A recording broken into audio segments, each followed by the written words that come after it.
Hello there, viewers. This is going to be part 2 of that Redline 6K lumen flashlight. I'm going to be doing a walk through the woods just to show you how bright it is.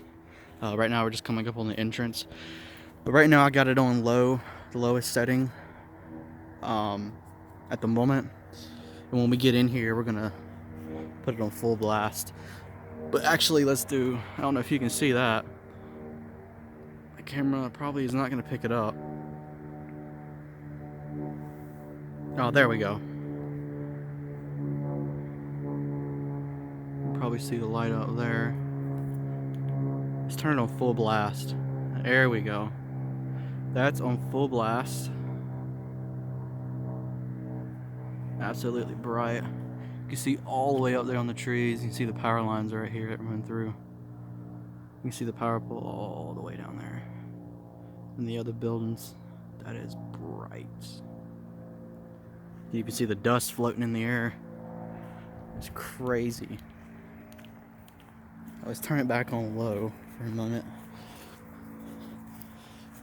Actually, I'm gonna put it back on floodlight mode because that was on spotlight. So this is low. My camera's not wanting to focus. When I go right here, it's actually this bright. There we go. Wow. This is probably about 7 feet. Oh my gosh. And yes, it's actually that bright. This is about 7 feet from this tree here. Back up a little bit more. You can see we can go way up there. And this tree right here is probably about 100 foot high. This is an oak tree. You can see the power lines right here that run all the way down. I mean, this thing is just absolutely bright. I mean, look at all that. Put it in front. Like I said, this is on floodlight mode right now. Make sure I don't put my hand in the way of the camera. I'm swapped hands. It's just blinding. I mean, look at the ground. I mean, you can literally see everything that's on there. The camera's adjusting to the auto exposure, but in person reality, it's actually like really bright. Here's a little clearing, and this is just aiming straight forward. This ain't even aiming up, and you can see how far this is going up slightly. I'm still just aiming straight ahead, and it's just super bright. It's crazy. Let's just keep walking through here. See all this. Wow. It's just crazy. I mean, you can see in detail, almost, like I said, like daylight. I mean, even the leaves in the ground. I mean, you can see stuff. If there was anything crawling around, you definitely would be able to see it.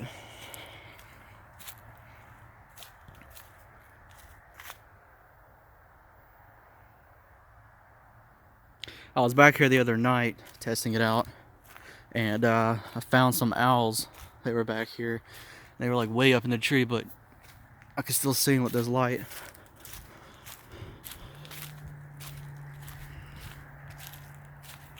Let's see if I'm gonna put it on spotlight. As you can see, it's a little bit more defined angle. Now, one thing I didn't mention in the first video is it doesn't go down to a fine point. Let me fix this back. And I think that's in partly because this is such a high-powered light that if you were to use something like a magnification lens, you could actually start fires with it. So they don't, I guess that's what they don't want you to use it for that.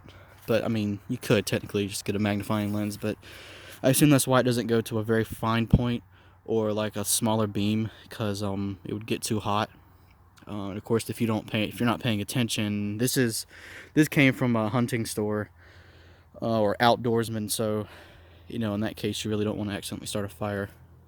Or if you're busy paying attention to something else and you got it, you know, you're working on something or whatever, and you got it just sitting here, and you're not paying attention, you might actually start a fire. So I guess that's why they don't make it go down to that fine point. But like I said, the lens, this piece can come off. I showed in part 1. So technically, if you can find the right lens, you probably could. But on the body itself, it says 4 times zoom. So this is just the ground itself. As you can see, it's just like daylight. It's so bright.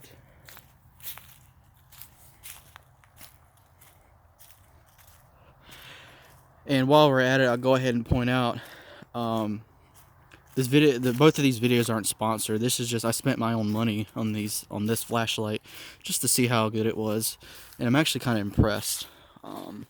My plan was just to, buy it, and if it was, I thought it might have been crap, and just return it to the store. But I actually changed my mind, and I'll most likely be keeping this flashlight. But in the other video, I pointed out that when the LED, like if you were to put your hand over it, it'll actually get really hot really quick, and it has a feature to where it'll throttle down the light. So for example, let's turn this back off. Let's turn this high, medium, and then you got low. But you see how it'll go from this, but if it gets too hot, it'll ramp down like this, and it won't let you put it on high. So it's got a thermal protection on the light itself. And one thing I don't like about that is like right now it's wintertime where I'm at, but if I were to use this in the summertime where I'm at, it really doesn't get that cold at night. Like for example, like especially late July, or in July, beginning late June, I meant early July, especially July is where it's the hottest down here where I live, and into August. It only gets down into the low 80s at night minimum.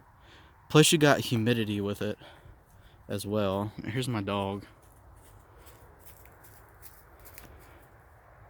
Here's our deer stand. That's me breathing. By the way, this is like, I think 40 feet high. I got the bottom complete, but haven't done the top yet because it doesn't look that tall, but once you get up there, you're actually way up in the air. Anyway, and so my thing is, if this is in a hot climate and you got it on high, my fear is that it might not allow you to stay on high like it's on now for an extended amount of time, because it might trigger the thermal protection circuitry, like I said, and it won't allow you to let me switch hands here, allow you to run it for that amount of time.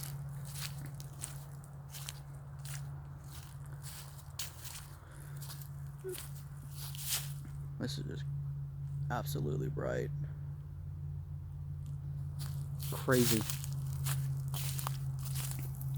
Another thing that would be I like is you got the little battery indicator. So right now it's green, and then when it needs charging, it's red. They could, for some reason, they didn't put yellow.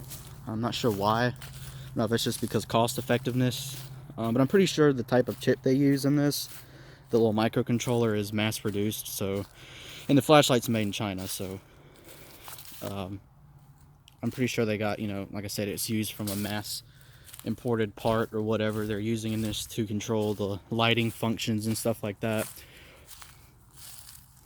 Also, I don't know if the phone's going to pick it up.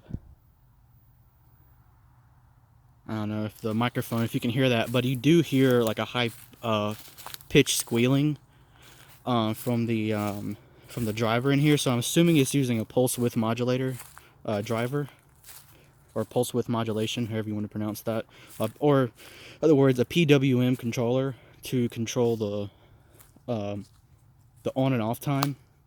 Now, I don't know if it's using a voltage, so like, because right now, of course, I'm only recording in 30 FPS, but this is high,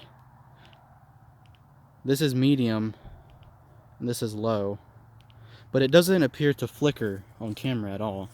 Like I said, I'm recording in 30 FPS right now. I haven't tried 60, so I don't know, but So I'm wondering if it's using, I know it said it's using some kind of smart controller, but I'm wondering if it's using, just because of the squealing that goes on in there, you can hear, if you put it right up to your ear, you can hear it. It's like a high-pitched squealing noise, and then it'll change depending on the light settings you have, high, medium, low. So I'm not sure if it's using a voltage to control the light output, you know, the brightness of the LED, or if it's using like a timing. I'm gonna say it's using a voltage control instead of like pulsing the light on and off very rapidly, because it's not flickering on here, but I don't know. Anyway,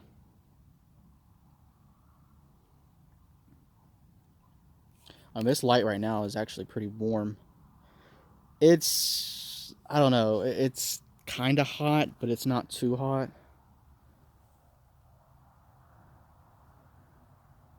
I know I'm moving the camera everywhere.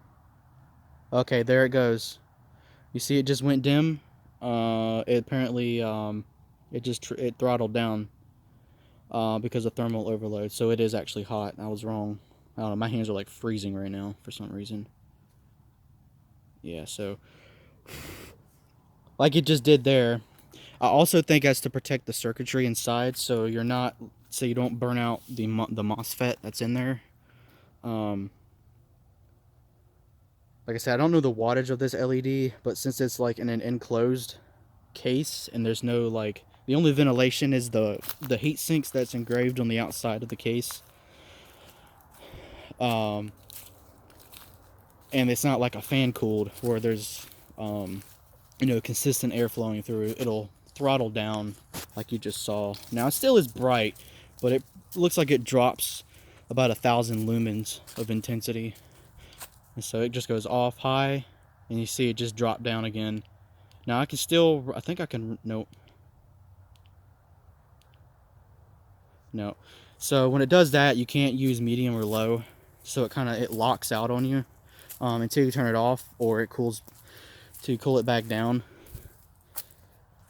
So that's one thing I don't like about this. They should do like a better, I guess, thermodynamics of the design. Like I said, I don't know if I don't want to take this thing apart because this is expensive.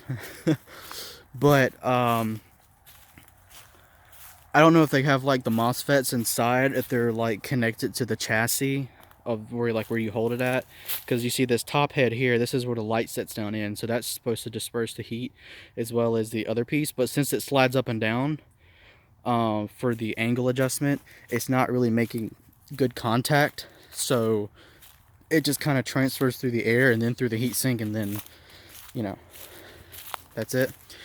But yeah, so they could have done something a little bit better with that.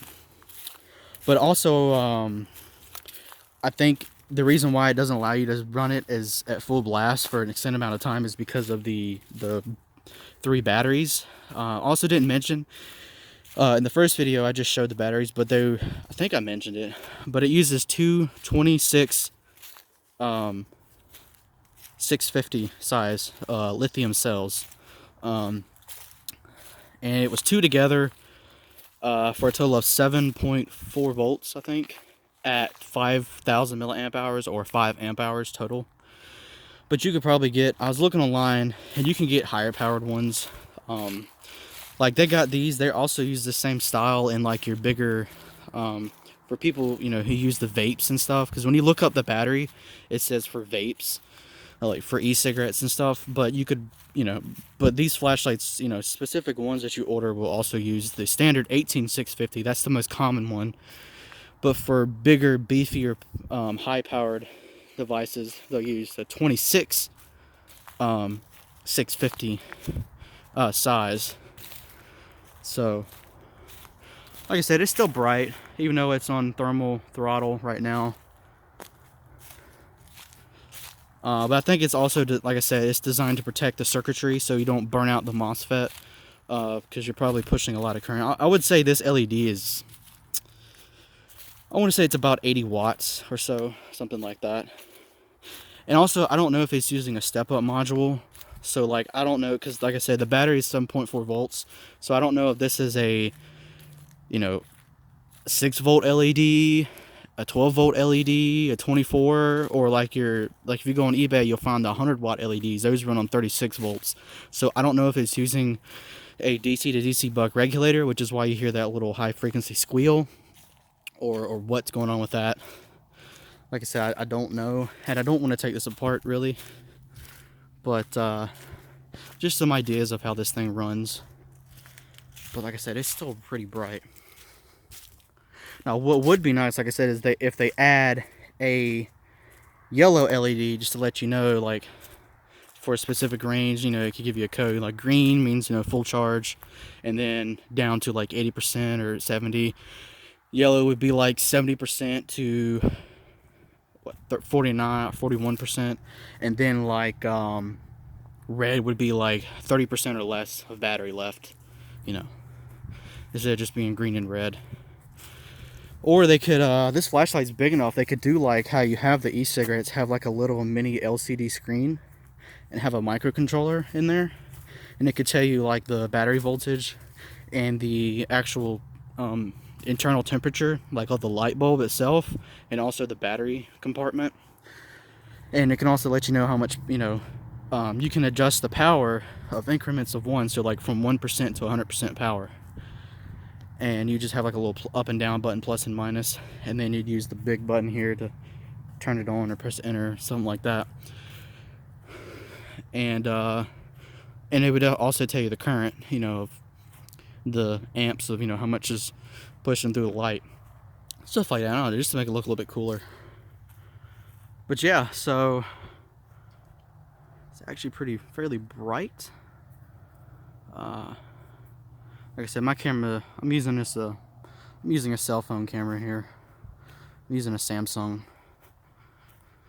But anyway, so it's not really showing up. But in person, like, there's a building down there, you can probably faintly see it. In person, I can see pretty much everything that's down there.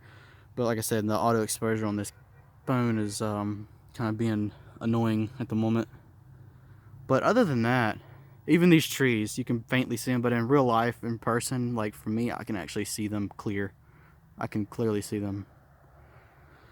But anyway, I guess that concludes part 2. I might do another review on something like this in the future. I don't know. But anyways, thanks for watching.